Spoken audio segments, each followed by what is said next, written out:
अक्टूबर शारदीय नवरात्रि ये जड़ मिल जाए तो छोड़ना मत, इतना पैसा बरसेगा। हे जगदमाता, हे अम्बे रानी, इस नवरात्रि में जो भी भक्त इस वीडियो को सच्चे दिल से लाइक करे, उसके घर में अपना स्थान बना लेना, उसकी गरीबी दूर कर देना। जय माता दी दोस्तों, लाइक ज़रूर करें। शारदीय नवरात्रि इस बार 3 अक्टूबर दिन गुरुवार से शुरू होकर 11 अक्टूबर दिन शुक्रवार तक चलेंगे और 12 अक्टूबर दिन शनिवार को समापन होगा। इस बार माता रानी पालकी पर सवार होकर पृथ्वी लोक पर पधारेगी और नवरात्रि पूरे 9 दिन तक चलेंगे। दोस्तों, दम है तो नवरात्रि के किसी भी दिन इस पौधे को जड़ सहित उखाड़ कर ले करके अपने घर ले आओ, आपकी तत्काल गरीबी मिट जाएगी। नवरात्रि के पूरे समय को चैतन्य अवस्था कहा जाता है। नवरात्रि के पूरे समय को जागृत अवस्था कहा जाता है। इस समय नवदुर्गा पूर्ण रूप से अपनी शक्ति के साथ जागृत अवस्था में होती है और नवदुर्गा माता हमारे पृथ्वी लोक पर हर घर में पधारती है। इसीलिए माँ दुर्गा के आने के कारण 9 दिन तक हर प्रकार के पेड़ पौधे जीव जंतु में जागृत अवस्था होने के कारण अर्थात माता के आने के कारण ये सब जागृत अवस्था में हो जाते हैं, चैतन्य हो जाते हैं और यह अपना प्रभाव दिखाते हैं। जितने भी पेड़ पौधे हैं, जड़ी बूटी है, ये तत्काल प्रभाव दिखाते हैं। पेड़ पौधों में ऊर्जा होती है, इसीलिए पेड़ पौधे हमारे लिए परम पूजनीय हैं। हमारे हिंदू धर्म में हम पेड़ पौधों की पूजा करते हैं। जैसा कि आपने देखा होगा, जो माता बहनें होती है वट सावित्री का व्रत रखती है और पीपल की पूजा करती है, बरगद की पूजा करती है। अब बरगद की पूजा क्यों करते हैं? क्योंकि हमारे पुराणों में पेड़ पौधे को अध्यात्म का देवता कहा जाता है। पेड़ पौधों में देवी देवताओं के अंश बसते हैं, देवी देवताओं के प्राण बसते हैं, इसीलिए हमें पेड़ पौधों की पूजा करनी चाहिए।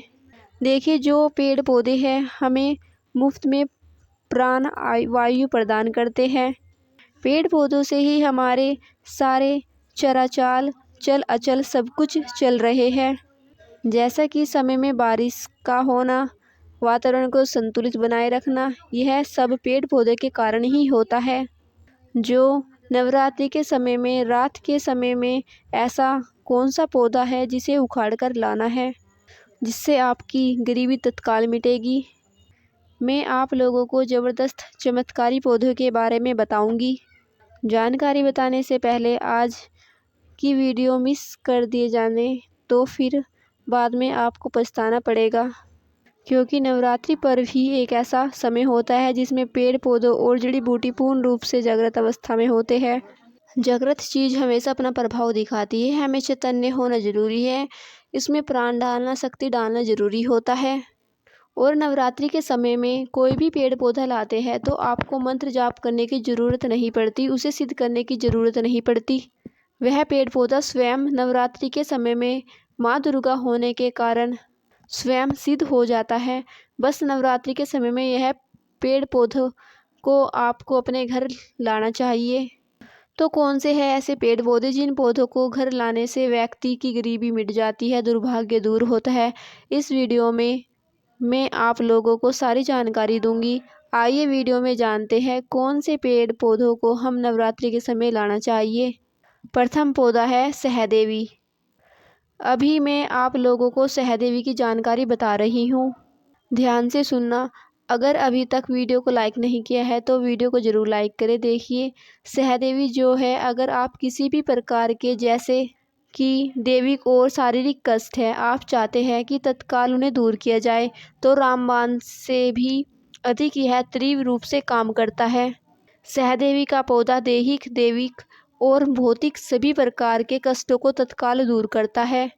तंत्र शक्ति एवं भौतिक सुख को प्रदान करने के कारण इस पौधे का नाम देवी पद से प्राप्त हुआ है। इसे सहदेवी कहा जाता है। यह सभी वनस्पतियों की देवी है, माँ है, इसीलिए इसे सहदेवी कहा जाता है। अगर आपको सहदेवी का पौधा कैसा होता है समझ नहीं आ रहा है तो आप हमारे यहाँ वीडियो में देख लीजिए। इसी को बोलते हैं सहदेवी का पौधा। अगर आप गांव में रहते हैं तो यह पौधा बहुत आसानी से मिल जाता है, वहाँ पर ये भी पौधा स्वतः उग जाते हैं। नवरात्रि के दौरान आप किसी ग्रामीण इलाके में जा सकते हैं या फिर नहर या नदी के किनारे देख सकते हैं, वहाँ भी यह आसानी से पौधा मिल जाएगा। शहर में रहते हुए भी अगर आप ढूंढने का प्रयास करेंगे तो मिल ही जाएगा। तो आइए मैं आपको इसके लाने के फ़ायदे बताना चाहूँगी।